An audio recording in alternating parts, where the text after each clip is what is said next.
নতুন নতুন ভালোবাসার গল্প পেতে আমাদের চ্যানেলটি সাবস্ক্রাইব করে পাশে থাকা বেল আইকনে ক্লিক করুন।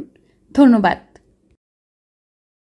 লীলু সবাইকে ডেকে জড়ো করছে।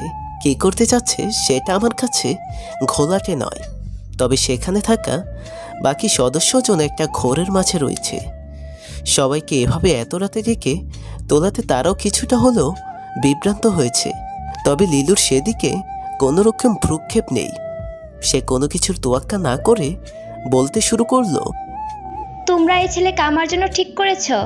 এই ছেলে তো আগে একটি মেয়ের সাথে সম্পর্ক করেছে, না জানি কত কি করেছে। আর আমি তো বলেছি অতীতে এমন কেউ আছে কোনো ছেলের, তাহলে আমি তাকে বিয়ে করব না। লীলুর পরিবার ও আমার পরিবার সবাই চুপ করে রয়েছে। কারণটা অজানা আমার কাছে। কারণ খুঁজতে যখন ভাবনার সাগরে ডুব দিলাম, তখনই লীলুর মা আমাকে বলল, কি দরকার ছিল বাবা তোমার অতীত সম্পর্কে ওকে বলার? কিসব বলছেন আন্টি? অতীত সম্পর্কে জানার অবশ্যই তার প্রয়োজন আছে। মাঝখানে মা ধমক দিয়ে উঠল, অনেক হয়েছে, থাম তো। ভবিষ্যতে ঘুরতে যাচ্ছ, সেখানে অতীত টেনে এনে সুখটা নষ্ট করার প্রয়োজন আছে কি? এতক্ষণ আমি বুঝতে পারলাম নিশ্চয়ই এ নিয়ে তাদের আগেই কথাবার্তা হয়েছে। আমাকে জানাতে শুধু ভুলে গেছে। এমনিতেও বিয়ে করার ইচ্ছে আমার নেই, তবে সুযোগটা যখন পেয়েছি তখন কেনই বা হাতছাড়া করব। তাই এই সুযোগটাকে কাজে লাগালাম। কি বলছো কি? আচ্ছা ধরো তোমাদের কথা মেনে নিলাম, কিন্তু ওর সাথে বিয়ে হলে সারা জীবন তো আমার সাথে থাকতে হবে। তখন যদি বিষয়টা জেনে গিয়ে এমন রিয়েক্ট করতো, আর সেটা অনেক বড় রূপ ধারণ করতো, তখন কি করতে? মেয়েদের বিয়ে হয়ে গেলে তারপর তারা সবটা মানিয়ে নিতে শিখে যায়। তার মানে এই যে সারাটা জীবন সে চুপ করে থাকবে আর আমি আমার সিদ্ধান্তগুলো ওর উপর চাপাতে থাকবো? সেটা কেন হতে যাবে? ও কি এতটাই বোকা? ও মা, তুমি এই কথা বলছো? একটা প্রবাদ তো জানোই, যার হয় না নয়ে তার হয় না 90-এ। আশা করি ভেঙের অর্থটা বোঝাতে হবে না। বাহ, খুব ভালোই বলতে পারেন। আমি এই বিয়ে করব না। আমি আপনাকে বিয়ে করার জন্য লাফালাফি করছি না। সবাই শুনে রাখো যে অতীতকে নিয়ে এত সমস্যার সৃষ্টি করতে পারে সে আর যাই হোক আমার বউ হবার যোগ্যতা রাখে না। এই বলে সেখান থেকে চলে আসলাম। লীলুও চলে গেল। মাঝখানে পরিবারের সবাই একটু দ্বিধায় পড়ে গেল। তারা পেছন থেকে ডেকেছে, তবে এখন উত্তর নিলে তো চলবে না। তারপর ঘুমিয়ে যাই। চোখ খুলে সকালে কারো হাতে স্পর্শে তাকিয়ে দেখি নিপা মেয়েটা। আঙ্কেল, আপনাকে নিচে খেতে ডাকছে, অনেক বেলা হয়ে গেছে, ফ্রেশ হয়ে নিচে আসেন। বলেই সে চলে যায়। তার যাওয়ার দিকে তাকিয়ে মনে পড়ে যায় ছায়ার বাবার কথা। তাই ফ্রেশ হয়ে নাস্তা না করেই বেরিয়ে যাই।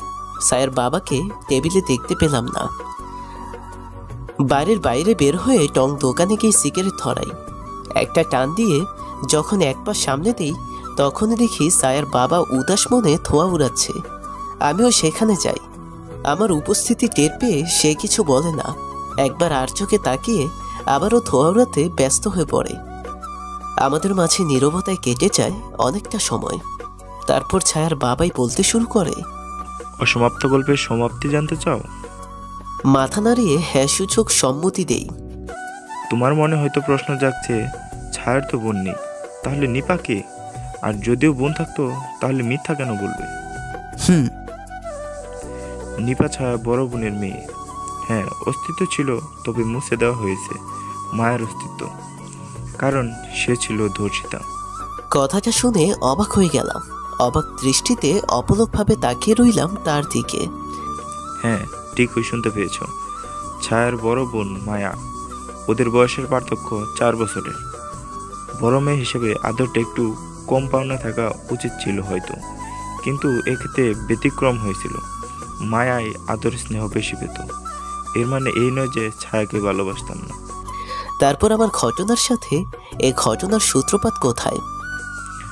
তাহলে যখন ছায়া ক্লাস 10-এ উঠলো, ঠিক তখন থেকেই ঝড় চলতে থাকে। মায়াকে যে ধর্ষণ করে সে ছায়ার খুব প্রিয় মানুষ। তবে অদ্ভুত বিষয় ছিল এটাই, ছায়ার সামনেই হয়। ছায়া হয়তো বুঝে উঠতে পারেনি যে মায়া সবটা দেখে নিয়েছে। কি? হ্যাঁ, তবে যে ছেলে ধর্ষণ করে সে আর কেউ নয়, বরং রাব্বি। অবাক হয়ে না, নিপা রাব্বির সন্তান নয়। মায়ের বিয়ে হয়েছিল, সুখেই চলতেছিল। মায়ের স্বামী সবটা জেনেও মায়াকে খুব ভালোবাসত। তবে নিপার জন্মের 7 বছর পর এক অ্যাক্সিডেন্টে দুজনে মারা যায়। কিন্তু ছায়া এত সব কেন করলো? মায়া বা ছায়া এদের মধ্যে কাউকে কি পালক হিসেবে এনেছিলেন নাকি? কথাগুলো তোমার কাছে গল্প মনে হচ্ছে, তবে ছায়ার এমন হয়ে ওঠার পেছনে কিছুটা আমাদেরও দোষ রয়েছে। আমরা ওদের দুজনের মধ্যে মেধার পার্থক্য বের করতে গিয়ে ছায়াকেই দূরে ঠেলে দিই, যা অজান্তেই হয়ে যায়। আর ছায়াও এরকমভাবে বেড়ে ওঠে। তবে আমার কাছে এখনো অজানা রয়ে গেল, কেনই বা সে আমার সাথে এমনটা করলো? সে শুরু থেকে এমন একজন খুঁজতেছিল যে তার মতো হবে একদম, কিন্তু সেরকম খুঁজতে গিয়ে সে তোমার প্রেমে পড়ে যায়। তোমার প্রেমে থাকা অবস্থায় তার মধ্যে কিছু পরিবর্তন আনে, কিন্তু তোমাদের ঝগড়াটা বিষয়টা বিগড়ে যায়। কিভাবে?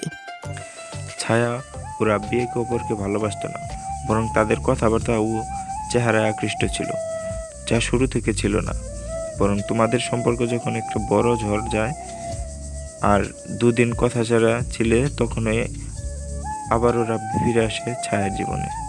আবারও ছায়ার বাবা বলতে শুরু করে, তুমি যখন কক্সবাজার ঘুরতে গেলে পরিবারের সাথে, 15 দিনের দূরত্ব, আজ তোমরা কত দূর রেখেছ? 15 দিনে তোমাদের কম কথা হয়েছে, কিন্তু রাব্বি ও ছায়া একে অপরের দিকে ঝুঁকে পড়েছে।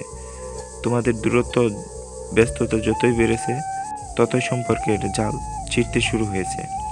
আর তাই তো 4 মাসের নতুনত্বের কাছে তোমার 4 বছরের ভালোবাসা হেরে যায়।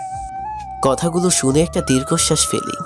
তবে এখনো চাইলে হয়তো সব ঠিকঠাক করা যাবে, কিন্তু ফেলে আসার 4টা বছর কি পাওয়া যাবে? মরিয়ম চরিত্রের কথা মনে আছে?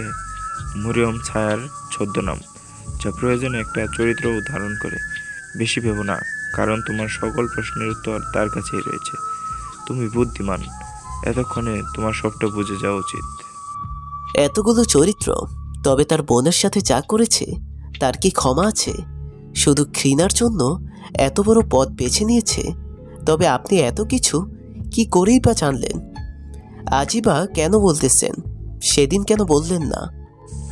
আমি জানতাম তুমি এই প্রশ্ন আমায় করবে। বলেন। মানুষ যতই ভালো হোক না কেন, নিজের দোষটা সবসময় লুকিয়ে যাওয়ার চেষ্টা করে। এক্ষেত্রে ছায়ারও একই কাজ করেছে। তোমার সাথে সম্পর্ক যদি সত্যিটা বলে নষ্ট করতো, তাহলে সবার চোখে ছায়া খারাপ হয়ে যেত। তাই সে আমাকে খারাপ বানিয়ে ভালো সেজেছে। আর রইল এত কিছু কিভাবে জানলাম? এই দুটো ডায়েরি ছায়া ও মায়ার, এখানে লেখা আছে অতীত। ব্যাগ থেকে ডায়েরি দুটো বের করে আমায় দেয়। আমি জানতাম ছায়া ডায়েরি লিখে, কিন্তু কখনো পড়া হয়নি। আমি ডায়েরি দুটো নিয়ে যাই।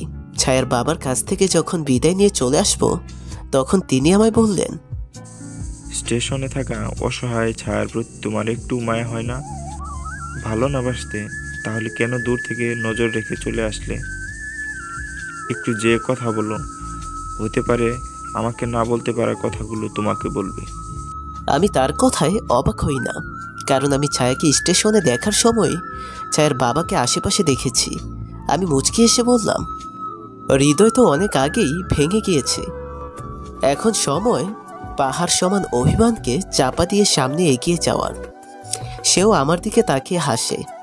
তারপর আমি চলে আসি। তবে আসার সময় পার্কের দিকে নজর যায়। পার্কে লিলু একটা ছেলের সাথে খুব কাছাকাছিভাবে বসে আছে। অনেকটা অবাক হলাম, কারণ যে মেয়ে অতীতের সম্পর্কের জন্য নিজের বিয়ে ভেঙে দেয়, সে এভাবে এমন জায়গায় থাকবে সেটা আশা করিনি। দূর থেকে বিষয়টা স্পষ্ট বোঝা গেলেও আরও সঠিকভাবে সব বুঝতে তাদের দিকে এগিয়ে গেলাম। মেয়েটি যে লিলু, এতে আর কোনো সন্দেহ নেই। তবে এরকম কাছাকাছি অন্তরঙ্গ অবস্থায় দেখতে হবে, সেটা কল্পনাও আসেনি। আমি তাদের কাছে গেলাম। আমাকে দেখে নিজেকে ঠিকঠাক করতে ব্যস্ত হয়ে পড়ে। খুবই রাগ হচ্ছে লিলুর উপর। যদি ওর বয়ফ্রেন্ড ছিল, তাহলে বিয়েতে রাজি হওয়ার নাটক করে কেনই বা রাতে হাঙ্গামা করে বিয়ে ভেঙে দিল? যদি তার জীবনে কেউ ছিল, তাহলে এত নাটকীয়তার কি প্রয়োজন ছিল? নিজেকে সামলে ভাঙা গলায় বলল, আপনি এখানে? কেন, আশা করেননি হয়তো। না মানে আসলে হয়েছে কি, আর তাকে কিছু বলার সুযোগ দেইনি। আমি বলতে থাকি, অতীতের সম্পর্কে জেনে ছিছি করা মেয়েটাই আজই তার বর্তমানের সাথে দেখব কল্পনাও করিনি। কাল রাতে বড় বড় গলায় অনেক কিছুই তো বললেন, তাহলে সেই নীতি বাক্যগুলো আজ কোথায়? এভাবে রাস্তায় দাঁড়িয়ে কেন ইজ্জত বিলিয়ে দিচ্ছেন? লীলু লীলু কিছুটা ভয়ার্ত দৃষ্টিতে তাকিয়ে শান্ত গলায় আমার দিকে তাকিয়ে বলে, আপনি বসুন, আমি আপনাকে সবটা বুঝিয়ে বলছি। প্লিজ এখানে ঝামেলা বাঁধিয়ে লোক জড়ো করবেন না প্লিজ। মেয়েটার করুণ চেহারার কাছে কিছু বলতে গিয়েও বলতে পারেনি, তবে কঠিন সুরে বলি, কি বলবেন বলেন তাড়াতাড়ি। আপনার হাতে প্রচুর সময় থাকতে পারে, কিন্তু আমার হাতে নেই। লীলু একটা দীর্ঘশ্বাস ছেড়ে বলতে শুরু করে, ওর নাম রিফাত, পড়াশোনা শেষ করেছে 2 বছর হলো, কিন্তু চাকরি পাচ্ছে না, তাই বাসায় জানাতে পারছি না। তাই তো প্রতিবারই কোনো না কোনো উপায়ে সবাইকে না করে দেই। আপনার বেলায় শুধু প্রাক্তনের কথা বলে সব শেষ করিনি, বরং এরকম অনেকের সাথেই করেছি, শুধু সম্পর্ক টিকিয়ে রাখার জন্য। বাহ, খুব ভালো পারেন আপনারা। নিজের করা দোষগুলো অন্যের উপর চাপিয়ে নিজে ভালো সেজে নিজের স্বার্থটা ঠিকই হাসিল করতে পারেন। খুব তো কাল রাতেই বললেন আমি কত কিছুই না করেছি প্রাক্তনের সাথে, কিন্তু আপনার এই বর্তমান দেখে বুঝতে পারছি যে আপনার কাজগুলোই আপনি কালকে রাতে প্রকাশ করেছেন, তবে সেগুলো আমার উপর চাপিয়েছেন। প্লিজ আমাকে ক্ষমা করে দিন, এসব বিষয়ে কাউকে কিছু জানিয়েন না দয়া করে। ভালোবাসার মাঝে যে ছেলে শারীরিক চাহিদা খুঁজে সে কখনোই আপনাকে ভালোবাসে না, বরং আপনার চেহারা ও দৈহিক গঠনটাকেই ভোগ করতে চায়। না জেনে কারো সম্পর্কে উল্টাপাল্টা মন্তব্য করবেন না। আমি না হয় কাল রাতে সব দোষ আপনার উপর চাপিয়ে ভুল করেছি, কিন্তু এখন যে কথাগুলো আপনি বলতেছেন সেগুলো কি ঠিক হচ্ছে? আচ্ছা ঠিক আছে, আমি এতক্ষণ যা বলেছি সবটা ভুল বলেছি, কিন্তু এত মিথ্যাচার দিয়ে সম্পর্ক ঠেকে রেখে কি এগিয়ে যেতে পারবেন? তাহলে কি করব? এখন তো কেউই আমাদের মেনে নেবে না। কিন্তু একবারও কি চেষ্টা করেছেন? চেষ্টা না করেই হার মেনে নিয়েছেন, নিজেকে হারিয়ে শুধু মিথ্যাচার সৃষ্টি করেছেন, না বরং আপনার সাথে জড়িত থাকা প্রত্যেকটা মানুষের মন ভেঙে দিয়েছেন। তাহলে এখন উপায়? আপনারা বিয়ে করেন, বাকিটা আমি আপনাদের বাড়িতে সামলে নিব। বিয়ে না করলে হয়তো এখন কাউকেই মানাতে পারবেন না। কিন্তু এটা কি ঝটপট সম্ভব? একজন উকিল দরকার, সাথে সার্টিফিকেট, সময় তো লেগেই যাবে। আজ শনিবার, কাল দুপুর 10টায় আপনার ওনাকে নিয়ে এখানে তৈরি থাকবেন। আপনাদের রেজিস্ট্রি বিয়ে কিভাবে দিতে হয় সেটা আমি ব্যবস্থা করে দিব। কথাটা শোনার পর অনেকটাই খুশি হয়েছে লীলু। সে খুশি হয়ে প্রায় আমাকে জড়িয়ে নিতে চেয়েছিল, কিন্তু কোনো এক দ্বিধায় আটকে গেছে। তারপর তাদের বিয়ের প্রয়োজনীয় সব কিছু বলে স্টেশনের উদ্দেশ্যে রওনা দেই। অদ্ভুত কি হাসি মেয়েটার, কিন্তু আফসোস কাল ছেলেটা আসবে না, বরং ছেলেটা সম্পূর্ণ যোগাযোগই বন্ধ করে দিবে। কাল তার মুখে হাসির বদলে এক বুক কষ্ট আর নিরাশা থাকবে। আবেগ প্রবণতার থেকে কঠিন বাস্তবতাকে মেনে নিয়ে কষ্টটাকেও সাদরে গ্রহণ করা যায়। ছেলেটা যে রিহুকে না, বরং ওর রূপ ও যৌবনকে ভালোবাসে, সেটা তার অশ্লীল চাহিনিতেই প্রকাশ পায়। কিন্তু লীলু এখন মায়া নামক আবেগের ছলে রয়েছে, চাইতেও সে এগুলো দেখতে পাবে না। তাই বাস্তব পথে হাঁটিয়ে কঠিন বাস্তবতার সম্মুখীন করে দিব। স্টেশনে চলে এসেছি। আজ ছায়াকে অদ্ভুত ও অশান্ত লাগছে। তার পেটে চাপ ধরে কোঁকড়াচ্ছে, হয়তো তার ব্যথা শুরু হয়ে গিয়েছে। কিন্তু এখানে কেউ তাকে হাসপাতাল অবধি পৌঁছে দিবে না। তার একমাত্র কষ্টটা কয়েকজন ভিডিও করবে, তারপর সামাজিক মাধ্যমে ক্যাপশন দিয়ে লিখবে, ইস, সাহায্য করার মতো কেউ নেই। অদ্ভুত না? অদ্ভুত হলেও এটাই বাস্তবতা। চাইলেও কেউ করতে চায় না, কারণ কারো কাপড় ময়লা হয়ে যাওয়ার ভয়, কারো শরীরে দুর্গন্ধ লেগে যাওয়ার ভয়। কেউ তো এই ময়লাওয়ালা মানুষকে ঘৃণাই করে, তাই তো কেউ আগ বাড়িয়ে চায় না। আমি তাকে উঠিয়ে নিয়ে হাসপাতালে রওনা দিলাম। আমাদের স্বপ্নের মতোই তার প্রসব ব্যথা উঠেছে। তাকে আমি হাসপাতালে নিয়ে যাচ্ছি, আর সে আমার হাতটা শক্ত করে ধরে রেখেছে। আজও স্বপ্নের ব্যতিক্রম হয়নি, বরং সেটাই হয়েছে। যেটা একদিন বটগাছের নিচে বসে দুজন কল্পনায় গেঁথেছিলাম। তবে আজ বাচ্চাটা অন্য কারো, আর সেই মানুষটাও অন্যের স্ত্রী। হাসপাতালে সঠিক সময়ে পৌঁছে গেলেও বিপত্তি হয় তখন, যখন তারা হাসপাতালে ছায়াকে ভর্তি করাতে অস্বীকার করে। কারণ জানতে চাইলে বলে, অমন অপরিষ্কার ও ফকির মিসকিনদের হাসপাতালে ভর্তি করলে নাকি হাসপাতালের পরিবেশ নষ্ট হবে, আর হাসপাতালে রেপুটেশন নাকি খারাপ হবে। অদ্ভুত এমন কথা শুনে রাগ যে কারো উঠবে। তবে জানি আমি এই এলাকার নয়, তাই রাগ দেখালে সমস্যা সমাধানের জায়গায় উল্টো আরও বিগড়ে যাবে। তাই তাদের ভালোভাবে বোঝানোর চেষ্টা করি। তাদের এটাই বলি, কোনো অসহায় মহিলা বা পুরুষকে হাসপাতাল কর্তৃপক্ষ সাহায্য করলে পরিবেশ ও রেপুটেশন কিছুই নষ্ট হবে না, বরং পরিবেশটা সুন্দর হবে আর রেপুটেশন বৃদ্ধি পাবে। আর হাসপাতালের কর্মীদের দায়িত্বই হচ্ছে রোগীদের সেবা করা, তাদের দূরে ঠেলে দেওয়া নয়। এমন কথার মাঝেও তারা তাদের কথাই অটুট হয়ে রয়ে গেল। সোজা আঙ্গুলে যখন কাজ হয় না, তখন আঙ্গুল বাঁকাতেই হয়, আর আঙ্গুল না বাঁকালে বাঙালি সোজা হয় না। আমি আমার বন্ধু যে পুলিশ কমিশনার তাকে ফোন দেই। তার আপন মামাই হচ্ছে আইনমন্ত্রী, তাই বিষয়টা আমার জন্য শুরু থেকেই সহজ হবে। তবে আগে সোজা আঙ্গুল চেষ্টা করে দেখলাম, নয়তো পরে নানা রকম বাহানা করবে। বন্ধুকে সবটা খুলে বলার পর এলাকার এসপি মিনিট 20 মধ্যে হাজির হয়। তারপর আর কি, যা হবার তাই হয়। স্যার বলতে বলতে সকল কার্যক্রম শুরু করে। তবে এতটা সময় প্রিয় মানুষের ব্যথাগুলো অনুভব করতে পেরেছি। অফিসারকে ধন্যবাদ জানাই। সে আমাকে তার ব্যক্তিগত নাম্বার এবং কোনো সমস্যা হলে তাকে জানাতে বলে। তারপর সে বিদায় নেয়। খুব ইচ্ছে তাকে যখন ওটিতে নিয়ে যাবে তখন ডাক্তারকে রিকোয়েস্ট করে আমিও ভেতরে যাব।